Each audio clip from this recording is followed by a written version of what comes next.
Virtual reality is. Extremely useful for observing or visiting places at a distance.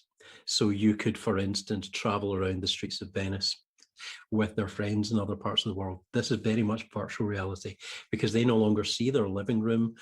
As far as they're concerned, they're in Venice or they're in that location. So that's virtual reality. Augmented reality is different. Augmented reality, you can see the world around you, but you get an additional layer of digital information overlaid on the world around you.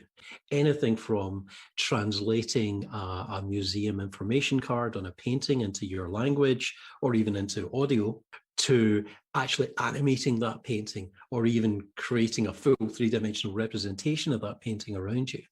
These both have their merits.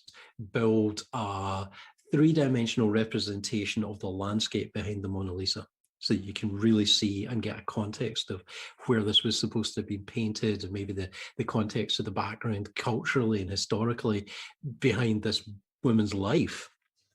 Then that can be done in virtual reality. Those same 3D assets can be used in the augmented reality experience.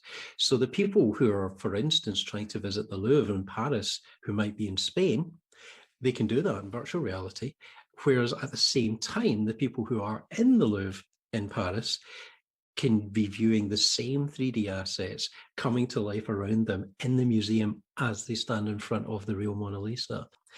Now, this is where we go a step further. In terms of communication, the people who are there in the Louvre may not just be seeing the three-dimensional assets come into the room around them. They may also be able to see the people who are visiting from Spain